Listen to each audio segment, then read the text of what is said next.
Have you ever wondered if there's more to the world than what we've been taught? What if I told you that there's a book that was once considered so dangerous, so revolutionary, that it was banned from the Bible itself? Imagine for a moment a gospel where sin doesn't exist. That's right, no original sin, no eternal guilt. And even more controversial, it suggests that Mary Magdalene, not Peter, was meant to lead after Jesus. How would that change everything we think we know about history, about religion, and about our place in the universe? The Forbidden Text, a gospel lost to time.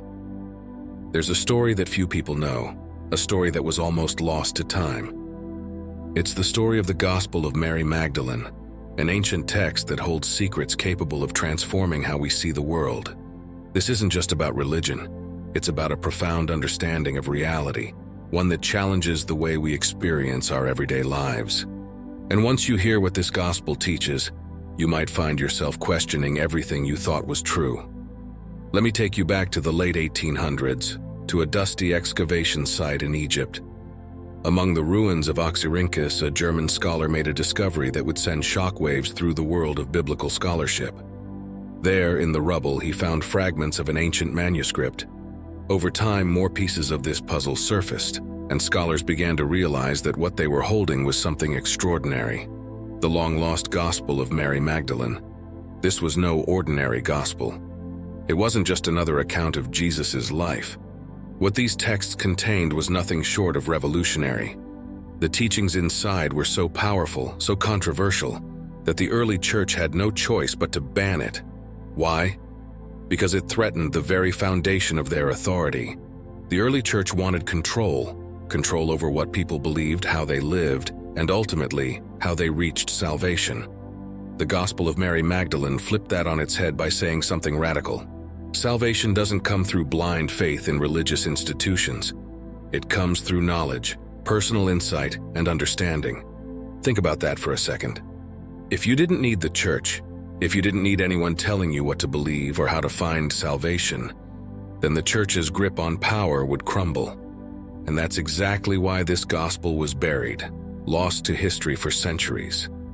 But thanks to its rediscovery, we now have a glimpse into what might be one of the most profound spiritual messages ever hidden from us. In this gospel, Mary Magdalene is not a background character. She's not just the woman who stood by Jesus in his final moments. According to these texts, she was the one who truly understood Jesus' teachings. She was the one who was meant to lead the disciples after his death, guiding them with the deep wisdom she had been entrusted with. And it wasn't Peter, the rock upon which the church was supposedly built, who grasped Jesus' message. It was Mary. This wasn't just a challenge to the male-dominated structure of the early church. This was a challenge to the very way people thought about spirituality. Because Mary Magdalene's gospel didn't focus on sin or judgment. It didn't say that you were born flawed and had to spend your life trying to fix yourself in the eyes of God.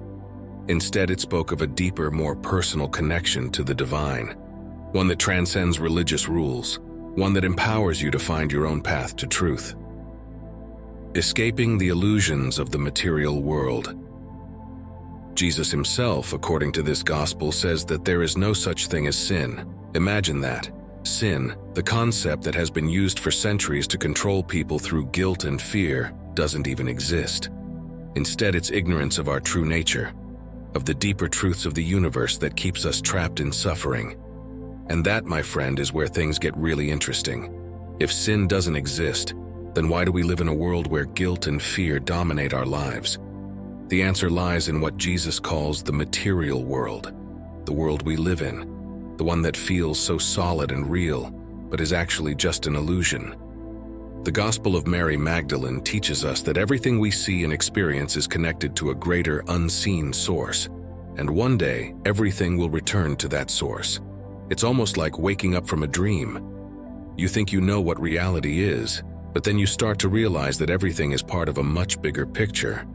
And by understanding this, you can break free from the illusions that keep you locked in cycles of fear, confusion, and suffering. This teaching isn't just some abstract spiritual concept. It's something that modern science is beginning to touch on as well, particularly in the field of quantum mechanics. You see, for centuries, science and religion have been viewed as opposites.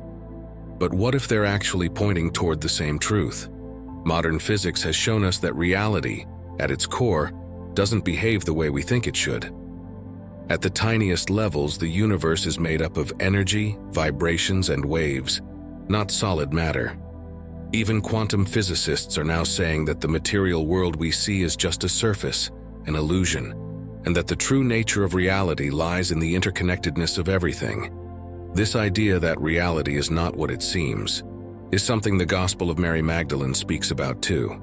Jesus teaches that through knowledge, through understanding the deeper truths of existence, we can transcend the material world and connect with something far greater.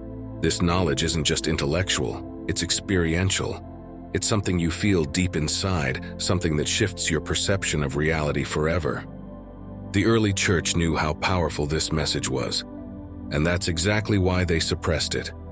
If people believed that they didn't need a religious authority to reach salvation, the entire structure of power would collapse. And yet here we are, centuries later, rediscovering the very knowledge they tried to hide. So why does this matter today? Why should we care about a long-lost gospel from ancient times? Because the message of the Gospel of Mary Magdalene is just as relevant now as it was back then. We live in a world that is constantly trying to control how we think, how we behave, and how we see ourselves. Whether it's through societal pressures, political systems, or even religious institutions, there's always something pushing us to conform, to live in fear, to feel like we're not enough. But this gospel offers a way out. It tells us that we have the power to break free from those chains. The material world, with all its distractions and illusions, doesn't have to control us. We can transcend it. We can find a deeper truth, one that connects us to something much greater than ourselves. The true path to salvation, knowledge over blind faith. So, if the material world is an illusion and sin doesn't exist, where does that leave us in terms of salvation? In the Gospel of Mary Magdalene, salvation isn't about following religious rules or authorities. It's about discovering the truth for yourself, deep within your own consciousness. This is a revolutionary idea, one that directly challenges centuries of religious doctrine. The early church maintained power by positioning itself as the only path to salvation. They told people that in order to be saved, they had to confess their sins, obey the church's teachings, and rely on its authority to guide them toward the divine. But this gospel flips that narrative.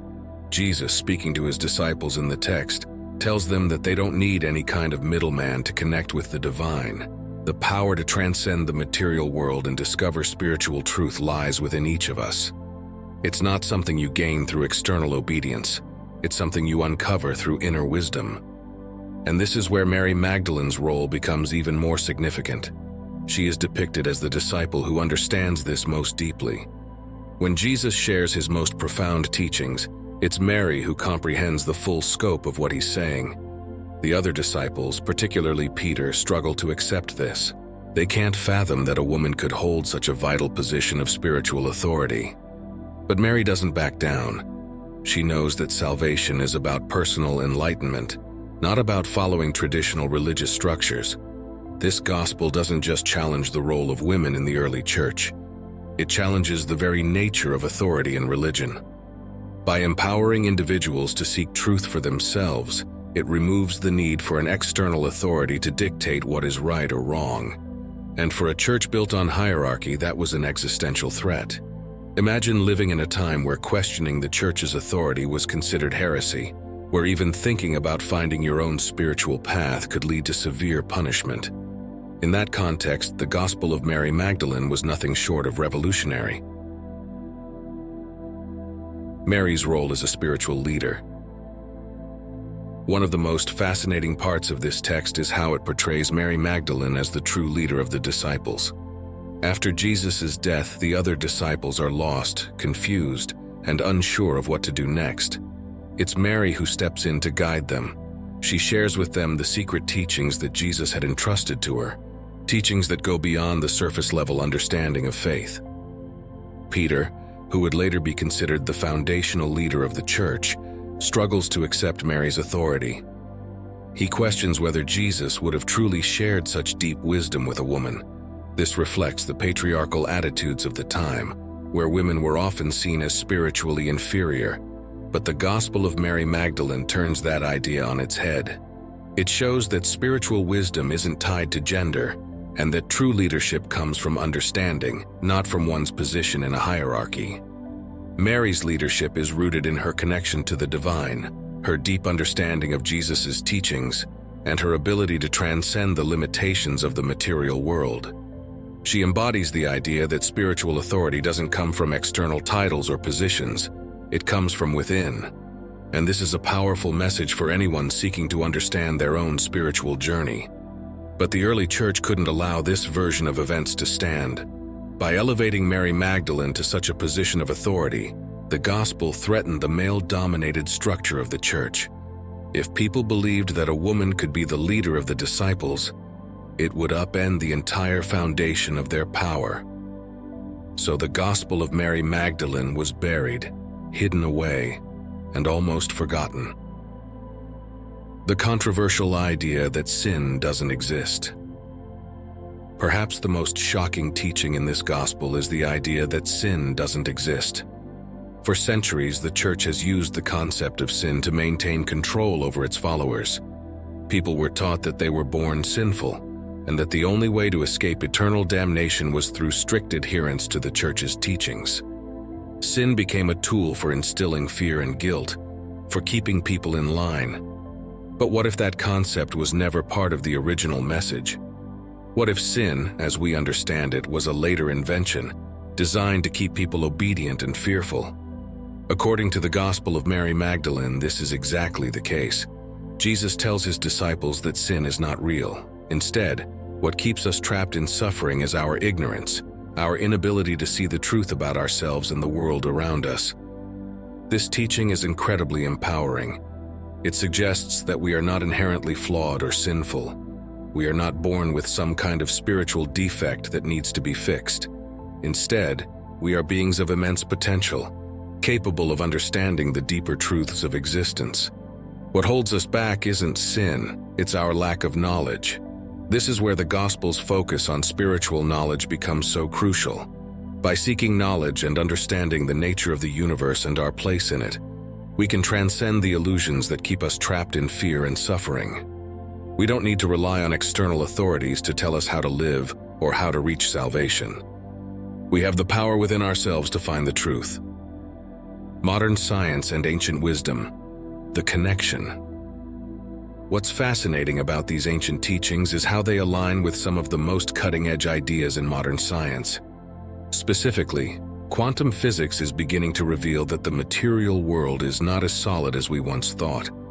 At the most fundamental level, reality is made up of energy, vibrations, and interconnected particles that defy our usual understanding of space and time.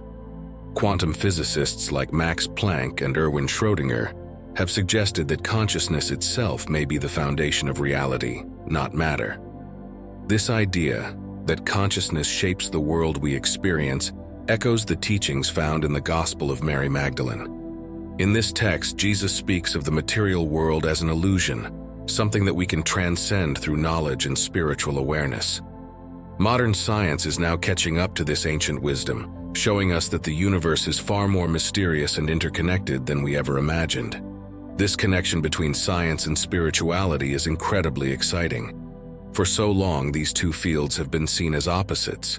But now, as quantum physics delves deeper into the nature of reality, it's beginning to reveal truths that ancient spiritual traditions have known for millennia. The idea that everything is connected, that consciousness shapes reality, and that the material world is not the whole picture. These are ideas that both science and spirituality are beginning to agree on, and this has profound implications for how we live our lives. If the material world is just an illusion, if sin doesn't exist, and if we have the power to transcend our limitations through knowledge, then we are far more powerful than we've been led to believe. We are not victims of our circumstances, trapped in cycles of guilt and fear. We are beings capable of incredible transformation, capable of tapping into the deeper truths of the universe. Embracing spiritual freedom. The message of the Gospel of Mary Magdalene is one of spiritual freedom. It urges us to break free from the illusions that keep us trapped in suffering. It tells us that we don't need external authorities to find the truth. We can discover it for ourselves through inner wisdom and knowledge. And as modern science begins to confirm some of these ancient teachings, we are presented with an opportunity to see the world in a whole new way. Imagine living without fear of sin, without the need for someone else to tell you how to live or what to believe. Imagine a world where you are empowered to seek the truth for yourself, to transcend the material world and connect with something greater. That's the message of the Gospel of Mary Magdalene. It's a call to personal empowerment, to spiritual liberation, and to the realization that the power to transform your reality lies within you. But what if I told you that the Gospel of Mary Magdalene is only one piece of the puzzle? There are whispers of other ancient texts, hidden deep within the vaults of history, that go even further. Texts that were deliberately erased from memory for fear that their knowledge could shatter the world as we know it. These lost teachings hint at something far more profound, that the divine spark isn't something external to us at all. It's not locked away in distant heavens or controlled by religious gatekeepers. It's inside each and every one of us, waiting to be awakened. Imagine if everything you've ever been taught about reality, about life, death, and the universe, is an elaborate illusion. What if the key to unlocking your true potential has been hidden in plain sight, buried under centuries of control and fear? These forbidden gospels suggest that we are not separate from the divine, but are, in fact, co-creators of the reality around us. And here's the most unsettling part. The power to reshape the world doesn't lie in temples or churches, but in your own consciousness. Once you understand this, there's no going back. The boundaries of what is possible start to blur. And the deeper you go, the more you'll realize that the truth is far stranger and far more empowering than you ever imagined. The question is, are you ready to see it? Or will you, like so many before you, turn away from the hidden knowledge that has been waiting for you all along? Thank you for watching. I appreciate your time if you are still with me, and if you would like, please think about subscribing to our channel. You may then receive updates on new videos that will provide you with additional knowledge, manifestations, philosophy, and personal development ideas. Your thoughts and opinions regarding this video would be much appreciated. Your contribution stimulates our cosmic research, and we are incredibly appreciative of your being here. And never forget that we are always here for you and wish you the best possible life filled with success and happiness. I hope you have an amazing day. If you have watched until the end, please respond with MMM, Master Motivational Mindset, so we can connect.